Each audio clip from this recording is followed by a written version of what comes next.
we removed 15,000-ish, a little bit more than that actually, 15,000 subscribers from our list, which had grown to over 90K. And my goal for the year was I'm going to hit 100K by the end of the year, right? I was like pumped on that. From original goal was 50K. We hit that in July. And then I was like, all right, 100K.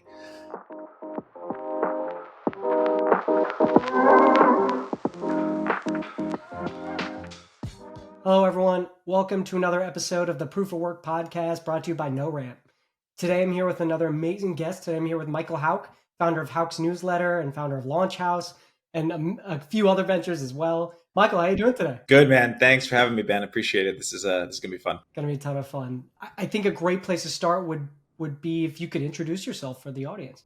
Yeah, sure. So, hey, everyone. I'm Michael Houck. After working in big tech at AirBnB and Uber for a little over 4 years, building products there, jumped over into the startup world and founded Launch House, which was a membership club for founders. We were backed by Andreessen Horowitz and some other great investors. Also co-founded a venture fund where we made over 50 investments in the founders that we met through the startup. And then left that company about a year ago. And since then have been building Houck's Newsletter, which is a weekly advice column for startup founders.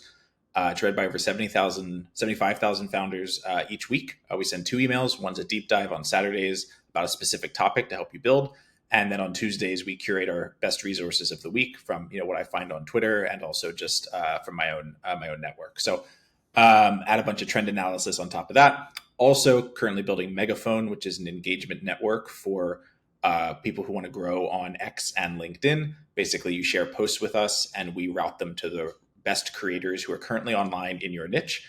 And they amplify it to their audience. So you get exposure, followers, impressions, and hopefully leads for your business as well. Amazing. Yeah, you have so many ventures going on. You've had great experience. And you actually mentioned what I wanted to chat about first was your experience at Airbnb and Uber. You joined these companies, and I assume you learned an incredible amount.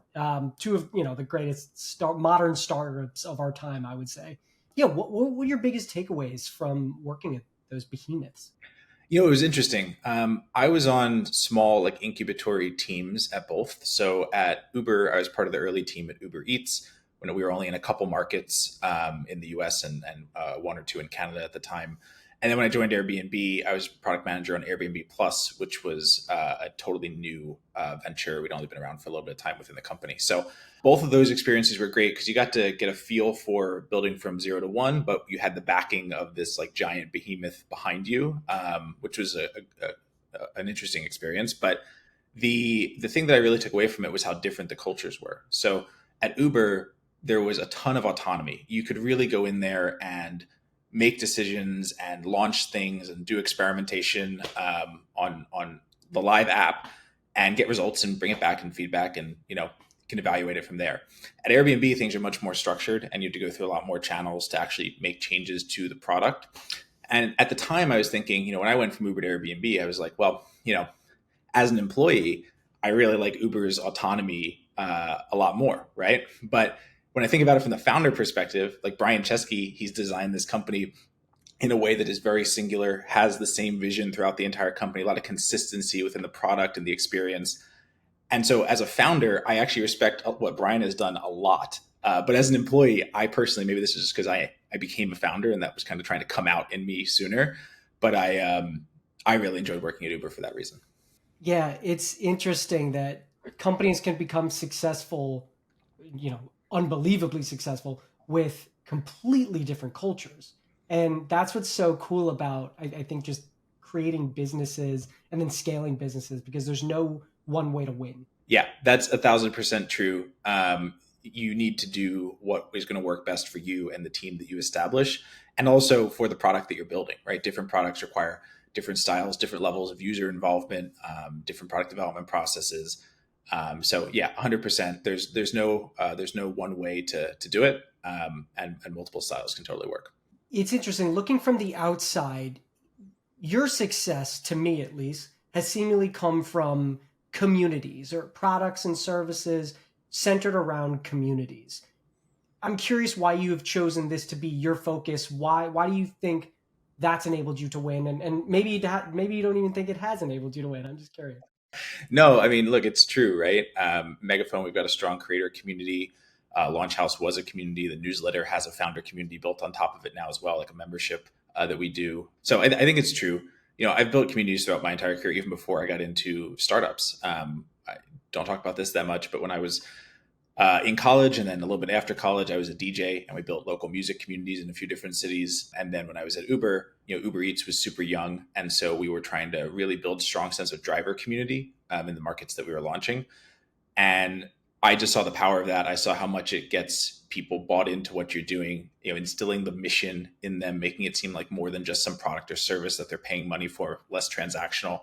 That creates a really strong bond. And I think it's a really defensible bond as well. And so when I thought about how do I want to enter the startup world as a founder myself, looking for ways to build the strongest, most defensible bonds were definitely top of mind for me and have carried through. Makes a lot of sense. So the DJing was probably one of your first businesses.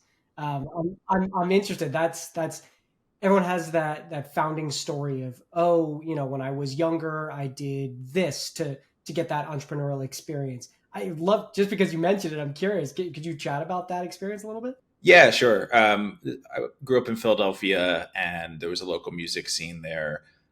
This was back in the early 2010s, right? And electronic music was just becoming mainstream and popular in the United States at the time. So some friends and I basically built up a local music scene in Philadelphia. We had a following. We had like secret venues that we throw events at and passwords, and made it this really fun, engaging experience for them. And then, branched out to a couple other cities as well. And yeah, I mean, that was the first real community-based business that I built. And then another early business that I had was like a developer agency. I was an engineer before I became did everything else before I became a founder. And had a dev agency. We also did some digital marketing. This was kind of around the same time for just local clients in the Philadelphia area, way, way back. Diving into more of your current focus, or one of them, comparing and contrasting a newsletter business to some sort of traditional SaaS business, maybe. What are the biggest differences? Yeah, I mean, newsletter business is really cheap to acquire a customer, and you can do it easily through a ton of different channels, right? So we do content marketing on X and LinkedIn just through my accounts. We do a lot of paid acquisition, and you can, CPAs are under $2, right? Which I think a lot of SaaS companies would love for that to be true. So getting people in the door, getting people to, maybe not commit fully, but to at least like try out what you're doing, is pretty easy to do. There's a low friction to get people to get you in their inbox. It's then staying there that's the hard part, right? I think when people buy a product, there's a higher barrier to entry, but also you kind of know that you want to use the product, right? And obviously churn can be a problem, but I think the fulcrum of where you want to put your attention for the newsletter needs to be really strongly on quality content to keep churn low and keep open rates and click rates high. Versus for a product, there's more friction earlier in that process to get people in the door. So I would say that's one difference. We've been lucky that our churn has been pretty good because people have liked the content. There's not a ton of great modern content for founders from people who have recently both been a founder and an investor. So that stood out, but I would say that's a difference between the two. I think what's so cool about newsletter businesses is if you have an extremely well-defined niche, and you just said that, recent founder, great startup content. I mean, just that alone, and a great niche. And so you're going to have a great following. And that's everyone's like, newsletter businesses are dead, and maybe there's a bubble. Sure, maybe in some sense, but not if you have a very, very defined niche. Yeah. And I also think that the startup, like entrepreneur founder niche in general, is one that really respects like credibility. I think more so than some other niches, right? If you are an early state, an early career marketer, it's, not easy, but you can go out and build a brand, a personal brand, a newsletter brand in the marketing space, talking specifically about what you're doing, curating resources that other people might just not want to spend the time doing. But I think within the startup world in particular, founders, their time is so valuable, right? And there's so many people who are trying to get their attention and give them information that if you really want to stand out through that noise, you need to have the credibility. And so I don't think I could build the business that I'm building right now on the newsletter side without having done what I did with Launch House first. 100%. You mentioned churn being very, I mean, no one wants churn, right? Obviously. You did something really interesting recently. I saw you post about it. You actually removed subscribers. And that's, obviously extremely counterintuitive. I'd love to hear from you about, what was the thinking and decision making behind that? Yeah, I mean, look, it was a little scary, right? Because we removed 15,000 ish, a little bit more than that actually, 15,000 subscribers from our list, which had grown to over 90K. And my goal for the year was I'm going to hit 100K by the end of the year, right? I was like pumped on that. From original goal was 50K. We hit that in July, and then I was like, all right, 100K. And having to abandon that was really tough, because you focus on something for months, and then all of a sudden you're like, hey, actually maybe this doesn't matter like I thought it did. But yeah, what we did was we looked at the subscribers who just weren't super engaged, right? Hadn't opened an email for a while, never clicked on anything. And we have a weekly process that automatically goes through and kind of does this at some level of engagement. But we made a deeper cut, and we were like, we only want the subscribers who are actually going to be super engaged, actually want what we're trying to put out there into the world. And I think the reason for this was because, we want to know who we're speaking to, and we want them to get a clear message from us. We don't want our data to be sort of diluted by subscribers who are just passively there. We'd spent a lot of time and money growing with Sparkloop's network, their newsletter referral network. So for those who don't know, if you sign up for a newsletter and they have the little widget that's like, hey, check out these other newsletters. If you subscribe to the other ones, then those people actually pay money to the person who's referring them. Sparkloop's one product. Beehive also has their own product as well. We've used those, and I think the subscribers who get confirmed through that process actually open the emails at a really high rate, but their click rates are super low. So what that tells me is that they're sort of passive. They're not there for you. You're sort of just like an add-on to the newsletter they wanted to subscribe to. And so I think having some percentage of your audience come from that channel can be good, because as I said, the open rates are really good. So people are at least checking out what you're doing. But we saw that a high portion of them just weren't as engaged as we wanted them to be. And so for us, it was important to know who our audience is and actually speak directly to that audience. It's a really cool decision, because it's very difficult to do, obviously, but you're positioning for the longer term, right? You're playing the long game. Yeah. I mean, we're selling our membership, right? Our annual founder membership, where people get access to fireside chats, IRL meetups, a digital community, courses. They can purchase the courses on a one-off basis on their own, or they get them all for free as part of the membership. An accountability product that we're launching actually next week. So there's all these things built into this membership, and we're trying to push that really hard through the newsletter. And we just want to know, like, hey, of the people who actually are candidates to join the membership, what percentage of them are interested in it? Are we doing a good job communicating it? And if we're getting mixed data from folks who aren't in that niche, it makes it a harder job on our side to know that we're doing the right thing. Absolutely. And you started mentioning some of the metrics that I thought, some of them I see as vanity metrics. And Yeah. I'd be curious of someone who has built a sizable newsletter business, which are the vanity metrics, which are the ones newsletter founders should actually care about? Yeah, I mean, it kind of depends on what your goal with the newsletter is and what your structure is, right? So if you're selling ads in the newsletter, then you are in some way beholden to your sponsors, and you want to deliver great results to them so that they continue working with you, and you attract new ones easily. So in that case, your sponsor click-through rate, your sponsor CTR specifically, matters a lot. But as far as your actual engaged audience goes, open rate, total vanity metric, especially now, Apple has made changes to their privacy protection through Apple Mail. So anyone who uses Apple Mail will automatically show up in your newsletter as having opened 100% of your emails, even if they don't actually read any of them. Yeah. So my friend Matt McGarry, who handles our Facebook and Instagram and Twitter ads, and he runs an agency called Grow Letter that's really, really great. I highly recommend them. He put me onto this a couple months ago, and yeah, it's a killer. If you have a large contingent who's reading through Apple Mail, your open rate is so inflated, right? And you can filter them out by segmenting your audience and seeing who opens 100% but never clicks on anything.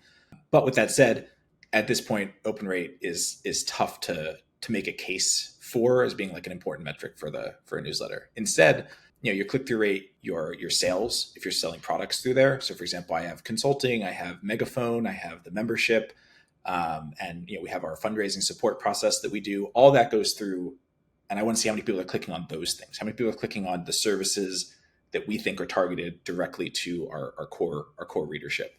So clicks matter, and specifically clicks on the things that you're actually trying to offer, more than just like the links and the tweets and stuff that you link to throughout the pieces. You can also look at things like what's your monthly revenue per reader, right? So um, there's a lot of like revenue style metrics that you can look at. That's just an easy one that I would flag. But yeah, I'd say clicks and revenue are the two big things we look at. That's great. And it's one of those it depends kind of answers for sure. But I was just curious on your specific experience. So that's great.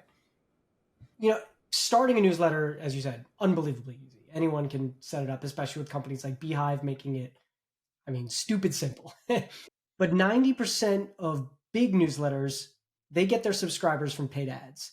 And that's how they continue to grow. And they're kind of, someone could even say, like, beholden to these ads to keep growing. That's a whole different conversation. What I'm asking is, like, how can someone start gaining a following starting from absolutely zero? Yeah, I mean, I started my newsletter from absolutely zero a little over a year ago, right? I went full time on it in Q1 of 2023, but I started it a couple months before that, just as a side project from Launch House. And yeah, I mean, I started through content marketing and just getting my friends to subscribe to it, basically, just like blasting them, annoying them, just saying, "Hey, you're a founder, check this out." And then I progressed advertising it on my Twitter and my LinkedIn. I am fortunate to have audiences on those platforms already, so that was helpful. If you don't have that, what I'd recommend doing is getting a few pieces of good content out there, and then immediately starting to form relationships with other newsletter creators who are of a similar size in your space. So if you're doing a marketing newsletter, find a couple other people who are early in their marketing newsletter journey, and just feature yourself as newsletters to recommend when people sign up. Feature yourself in each other's newsletters instead of having them run ads, because you're too small. You're not going to be able to run ads. No sponsors are going to put the time in to work with you. So instead of that, advertise each other's newsletters, cross pollinate your audiences. And as you grow, take your shot, shoot your shot, try to get in contact with bigger and bigger newsletter creators, and just keep doing that. That's what we did, honestly, until we got to, I think, like 10K. The vast majority of our subscribers came from content marketing through Twitter and LinkedIn, and also through recommendations, back and forth swaps with other newsletter creators. Once we hit 10K, then some sponsors started to take a look at us, but it wasn't every week we had a sponsor. The big thing that kind of got us to that next step from 10 to 25K or so, which is when the agencies and the sponsors start taking you seriously and wanting to work with you, or at least that was the case a year ago. Maybe it's a little bit higher now. What we did there was actually ran a couple of lead magnets. So we put together a database of hundreds of investors and their contact info. We put together a database of 1,800 pitch decks from companies like Tesla and Airbnb and Facebook and all these others. And a couple other like similar lead magnet style posts. And we basically created a card page that was email gated. You had to put your email onto the card page. If you did that, it would redirect you to the Airtable database or the Notion doc or whatever it was. And then we'd use that card page on Twitter and LinkedIn. So how we did that was I would make a post with a blurred out screenshot of the database, because people want to see that it's real, right? And I'd use good copywriting to say why you should check this out. And I'd use Tweet Hunter and Taplio's auto DM feature. So I'd tell people in the copy, like and reply to this, and I'll DM it to you. And then if you use Tweet Hunter or Taplio on Twitter and LinkedIn respectively, you can set up a post so that when someone replies or retweets or likes it, you automatically send them a DM that you can write ahead of time. And in that DM is where we sent the link to the card page. So the flow was viral Twitter or LinkedIn post, auto DM, card page to capture email, resource, right? And so then card would pipe that email directly into Beehive and we grow the list. I think we put up 5 or 6 of those over the course of like 6 weeks last spring, and we grew by 15,000 subscribers. So it was insanely effective. I think part of the reason it was effective was because A, the copywriting was good, B, the resources were on point for our niche, and C, a bunch of the people that we'd been collaborating with who swapping recommendations with back and forth, they also had audiences on Twitter and LinkedIn, and we got them to comment and engage with those posts right away. And that's actually part of the impetus for why we've started Megaphone too. And we can talk about that later. Definitely. I love the cross-pollination. It's like the free ads, essentially. And just you were very meticulous about how you went about this and about your scale. And I think you did a lot of really interesting, some could call them growth hacks to get there. So no, that's really cool. Don't slander me like that, Ben. Is growth hacks now like a negative word? There's negative sentiment around it? No, it's fine. It's fine. I just think it's a strategy, But you're right though. Paid ads are, the dirty secret of the newsletter industry. 90% of all subscribers to The Hustle, Morning Brew, all these big ones have come from paid ads. Milk Road, right? They all come from paid ads. And so that's how we've basically gone from that 25K range to now, grew to over 90K, now back down to 75K. And basically what we do is we'd sell ad spots in the newsletter and take that revenue and just pump 100% of it into paid acquisition, right? So I like to say that I'm running my business on a 0% margin for as long as I possibly can, right? So that we can grow fast. And that's worked for us so far.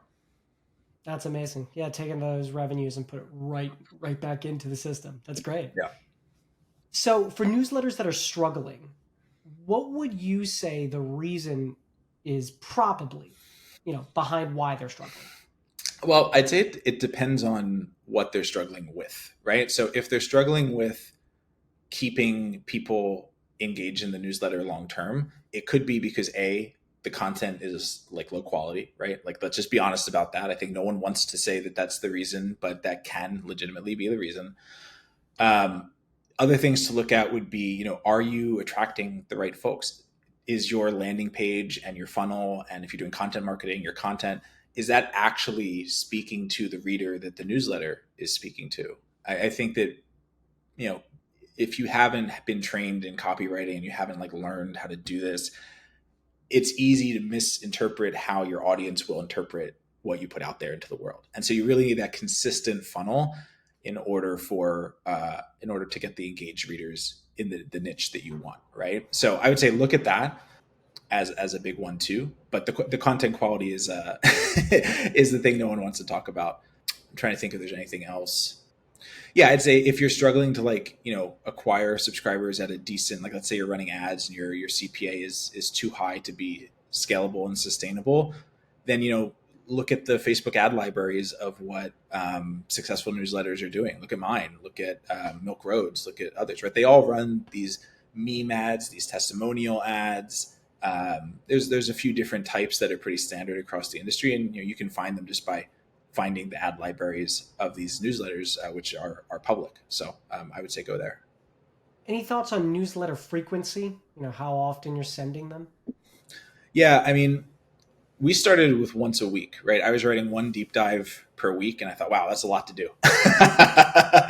But when we turned it into a real business, and when I started to bring revenue in and take things a little bit more seriously earlier this year, I added a second issue, and I thought it was important to make that second issue very distinct from the deep dive. People wouldn't necessarily want the same piece of content twice a week. So I thought it's an opportunity to create a lower lift curation send where I do a little bit of trend analysis. I put a fresh startup idea out there every week. I have quotes from founders and my picks and links of the week and things like that. And we can sell ad spots in that for the same amount because the open rates and the click-through rates are basically the same as our deep dives. So that also gave us more flexibility to put the deep dives, or at least most of them, behind a partial paywall, right? So we want to drive people to our paid subscription, to our membership. So we put up that paywall on the deep dives for all of them each month, except for one. There's one free one per month. With that said, to get like more directly to your question, daily newsletters can totally work. Ben's Bites, a lot of these other AI newsletters, really really high quality content. They have some newsroom probably in their Slack that they're just like churning through ideas every day, and I think those are really good. But they're there for a different purpose, right? If we were going to add a news component to ours, we'd probably do it weekly as well, and have it be a third weekly send. Um, just because we're currently structured in a way where we're not writing every single day, right? So it's harder to batch content when you're doing news and everyday reporting and stuff like that. And I think that batching content helps me at least plan ahead and not always be scrambling at the last minute. So I would say if you're doing news, if you're doing active reporting and things like that, just keeping people up to date with what's going on in your industry, then starting out with once a week and then expanding maybe to 3 times a week and then expanding to a 5 day or even a 7 day if you really wanted to, you can do that. But think about your time, right? You're going to be spending a lot more time writing, and if you're not big enough to sell ads and sell sponsors on partnering with you, then you could probably spend that time more effectively to grow the business in other ways. So until you get big enough, I don't know if it's worth it necessarily. I'd love to hear more about Megaphone. Yeah. So Megaphone's this engagement network, right? Basically, the dirty secret, similar to the dirty secret of newsletters, is paid ads. The dirty secret of social media is that 90% of the big creators that became big creators because other big creators were their friends and helped grow them early on by commenting and engaging with their stuff, right? That's just the thing that no one talks about. It all happens in WhatsApp group chats and Telegram group chats and Signal group chats. And there's also these like shady accounts that try and like get you to pay to they retweet your stuff, but it's like where those audiences from. So basically, I want to make that accessible to everyone, but without the shadiness, right? So these relationships that I was able to build through Launch House let me grow my audience on Twitter and LinkedIn to a combined 90,000. And I just thought, well, why not make that accessible to other founders and other people who just want to grow their account? So we've been building it now for a couple months. I basically texted a few friends in July and I was like, hey, would you be interested in this? And 100% of them said they wanted to pay for it like right away. And so I was like, all right, I'm onto something here. Got to build this now. So we're building it for a couple months. We've got over 100 creators with 10 million combined followers on the platform across Twitter and LinkedIn. We're doing 20 to 25 million impressions per month. And basically the way it works is you pay a subscription to get access to the network, because otherwise our creators would just get spammed with thousands of posts per day. Pay a subscription, get access, and then you can spend money on the platform to get creators to amplify your posts. So let's say you have a big launch or an announcement coming up, or let's just say you want one creator to comment on every single one of your posts, right? You share the URL with us immediately after you post it. We go and route it to the right creators. You can tell us if you want comments or retweets or quote tweets. Or the LinkedIn equivalent. And we'll route it to the right creators right away, and they'll get it through Telegram or WhatsApp, and then they'll go comment or retweet or what have you on the content. It'll get exposed to their audiences, and then some percentage of those people will like the content, follow you, maybe check out your business, maybe become a paying user or whatever the case may be. So that's kind of the funnel. That's kind of how it works. There's a dashboard. We can see performance metrics for how your posts have done, who's engaged with them, or not who's engaged with them, but how many people have engaged with them, things like that. So yeah, it's been going really quickly. We think it can be pretty big. It's totally bootstrapped so far. No plans to raise money for it, but I think it can be pretty big. So it's going to be a big focus for us throughout this year. Such a cool business. A lot of businesses they're born out of phenomenons that are occurring in maybe not the best way to actually engage with that experience. That's really cool. And I love the SaaS aspect. You're giving yourself recurring revenue, giving opportunities for people to purchase more based on use. That's really cool. I love that idea. Yeah, I mean, we're trying to bring this thing that does happen and just isn't really acknowledged out of the shadows and make it accessible to everyone. So we're excited about it. We've got some positive signals from the social platforms that they're also excited about what we're doing, which is cool. And we'll see where it goes. Good to have them on your side. Yeah, no doubt. If going back to just general startup chat, if there was one thing that kills most startups that no one really talks about, what would you say that was? that would be. Yeah, I mean, look, the thing that people don't want to talk about, there's a ton of reasons why startups fail. First of all, right? There's hundreds of reasons why startups can fail, but the one that I think people don't like to talk about is issues between co-founders, right? Because that's a really meaty topic. It's a really sensitive topic. You're usually on good terms with your, either former or still current co-founders. And so diving into that is something that I think a lot of people just shy away from, but it's a really big killer, right? And it's impossible to get around. If you have that sort of issue, let's say you and one of your co-founders have the similar ambitions. You both want to be the CEO, or you both want to be doing the fundraising, doing the press, all that stuff. If that's the case, then you know you're gonna butt heads, and it's gonna be hard because there's only one chair, right? It's really important to vet your co-founder incredibly diligently right away early on and trust your gut. If you have an impression that, you know, there's even a 1 degree difference between your ambitions or what you want to do with the company long term, whether you want to raise venture or bootstrap it, that's an obvious example, but there's a lot of nuance within that.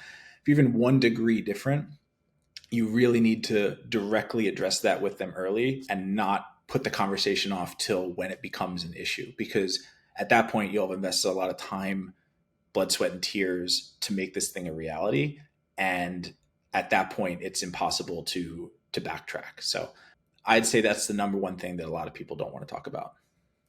Completely agree. I mean, there's so many startup stories of just like horror stories between founders, and you said like some of the most obvious examples, and there's a million of those in between, just in that one category of startup founder issues.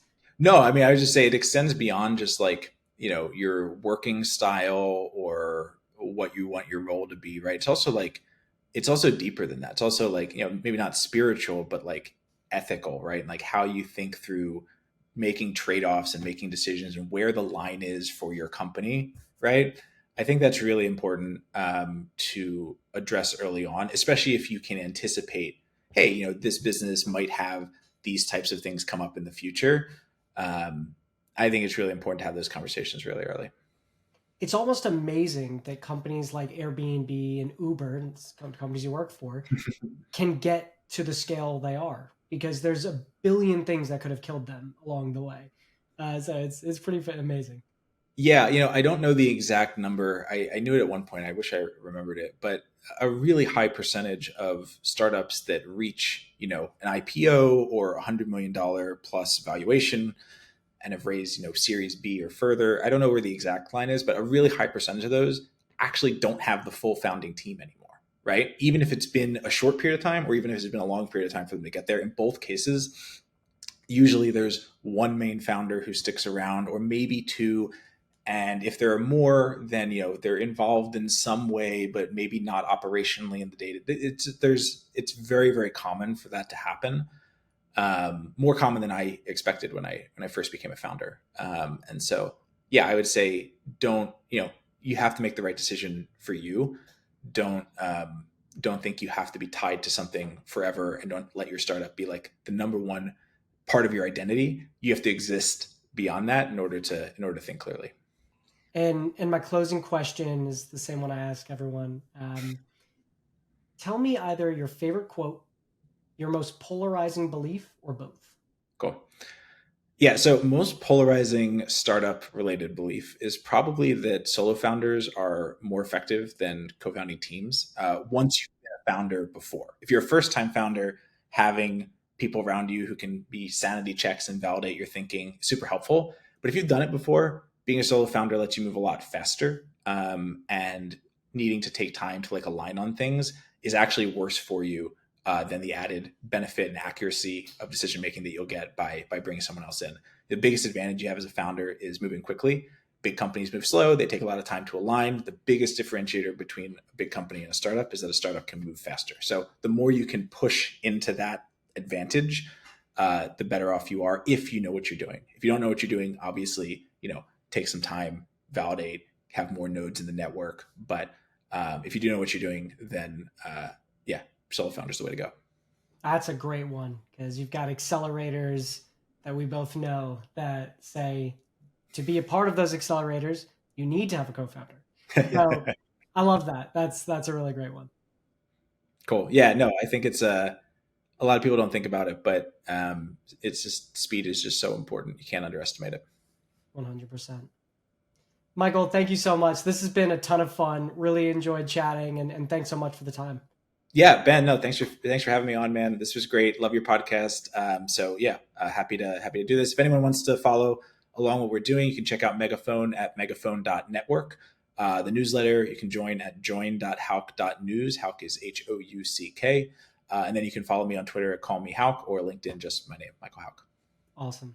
All right, Michael. Best of luck with Megaphone, with the newsletter, and any other ventures that you're currently working on, because I would not be surprised if there were more. Yeah, let's touch base in a year. We'll see what else we got cooking. Sounds good. All right, have a good one.